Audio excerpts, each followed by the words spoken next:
This week on Storyboard, we are catching up with Truecaller co-founders Nami Zaringalam and Alan Mamedi exclusively on Storyboard on Truecaller, attaining 350 million user milestone globally, way forward when it comes to spam management.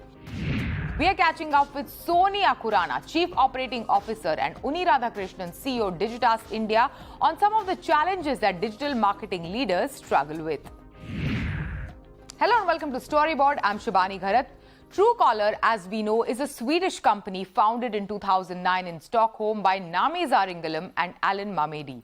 The app began when the founders were just students who wanted to create a service that would easily identify incoming calls from unknown numbers. Today, Truecaller has become the leading global platform for verifying contacts and blocking unwanted communications. And this week, the company reached another significant milestone when the number of monthly active users of the service reached over 350 million.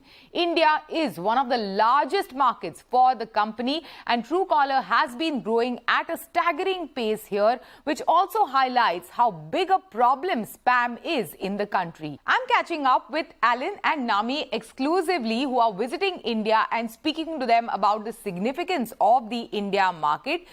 Reaching the 350 million user milestone, what strategy has worked for the company so far and way forward for the brand? Alan, Nami, welcome to CNBC-TV18.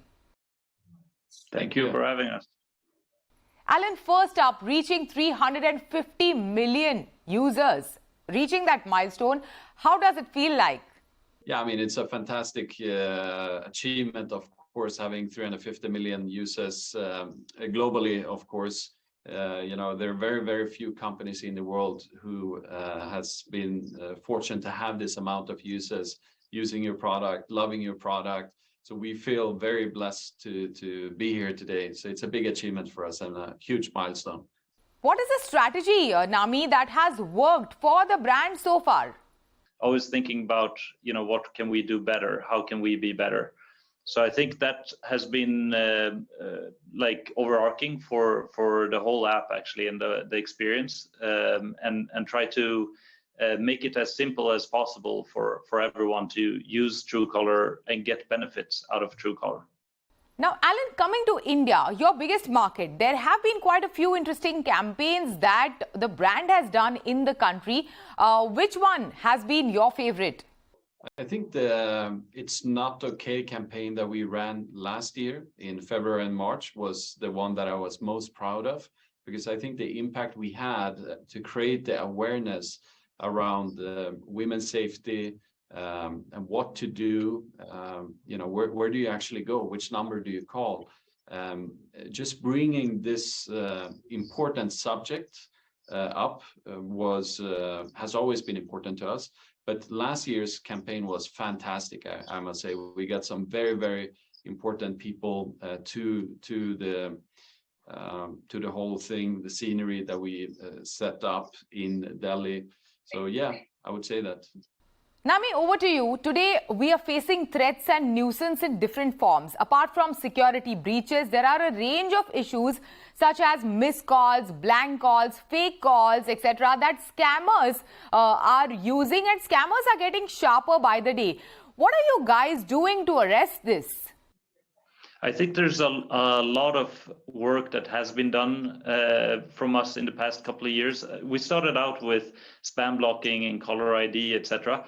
I think we've really specialized in the past 2 years or so in giving you information that also tells you whether this is fraud, like a fraudster is calling you, or texting you, trying to get an OTP from you, you know, and especially for our more senior users, I think that has been a extremely big help and benefit for them to use Truecaller. But aside from that, we're also investing a lot in AI and how to both work with AI in a positive way, but also how to detect AI as these issues are going to just increase globally, I believe. looking at the speed of development in that area specifically. I think there's, when you create a tool, a hammer, people will figure out both positive and negative ways of using it. And we're always siding with the consumer, trying to make sure they're protected and safe. Alan, over the past few years, you have fixed several issues, including the app experience for iOS users. How has that worked in your favor, especially in India? Well, obviously, iPhone is a smaller part of the smartphone distribution in India. And we do have a fairly large amount of iPhone users in India. I would say almost most of them use Truecaller. But we've never really prioritized the iPhone platform because most of our users, 95% of our users, are actually on Android. But we believe that it's going to grow over time, and Truecaller as a company is also going to grow in other markets like the US, for example, where iOS or iPhone penetration is 50-55% of smartphones. So we felt it was time to start investing in that product.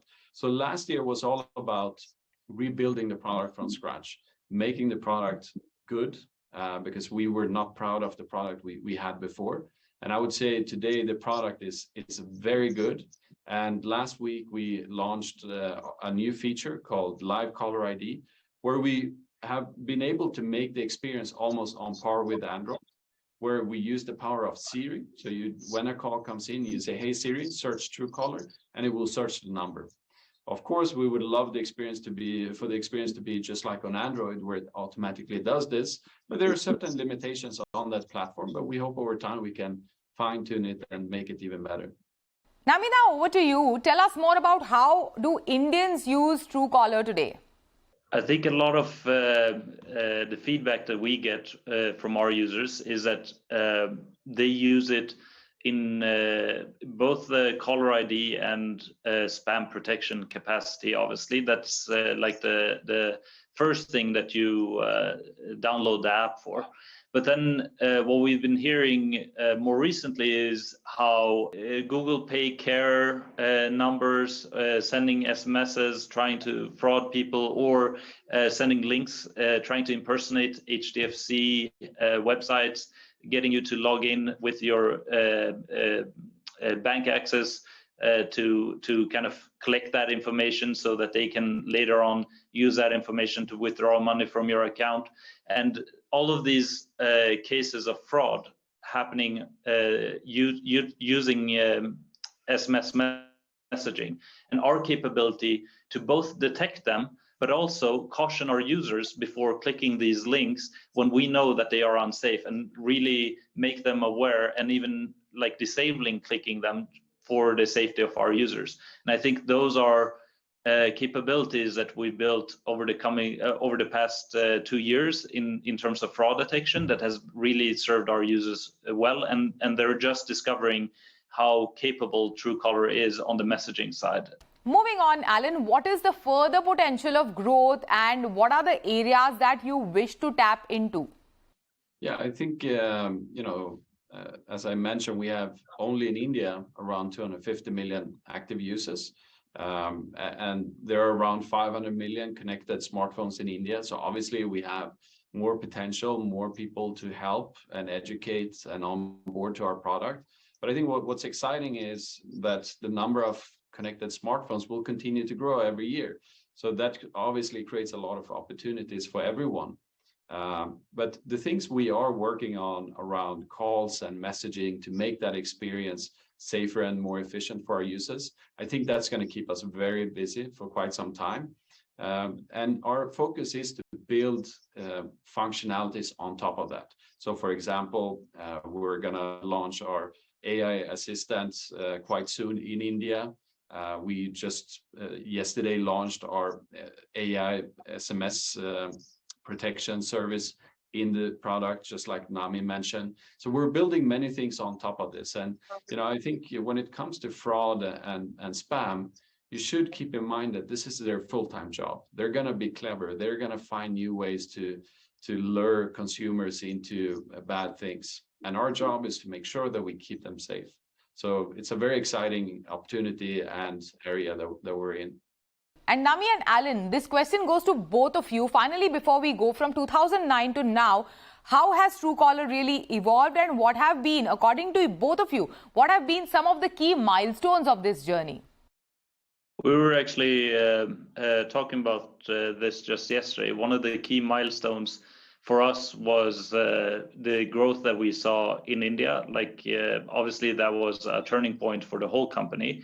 But then secondly, when we started our team in India and actually started to grow the team in India, the amount of learning, the expedited speed of development, the product enhancements that came with that, and the talent pool that we could tap into has been amazing. So I think those were two key milestones. Obviously, going public with IPO was an amazing journey as well. But I'll leave some words for Alan as well. Maybe he can share some of the milestones that he thought. And what do you have to add to that, Alan? No, I agree to everything Nami said. Another milestone that we both, talked a lot about is obviously going profitable, being a profitable business. We always had the ambition to go break even. So we used to track, how far are we from going break even. And during times like this, when there are uncertainties in the world, economies going down, companies laying off a lot of people, we're actually doing the opposite. So we continue to hire. We just moved into this big, beautiful office in Bangalore, and we're investing in the people that we have and in the future. And, that's something we're extremely thankful for. Thank you so much. Thanks both of you for joining us on CNBC-TV18 today. Thank you, Shivani. It is time for a short break. On the other side, we are catching up with Sonia Khurana, Chief Operating Officer, and Unni Radhakrishnan, CEO Digitas India, on some of the challenges that digital marketing leaders struggle with today.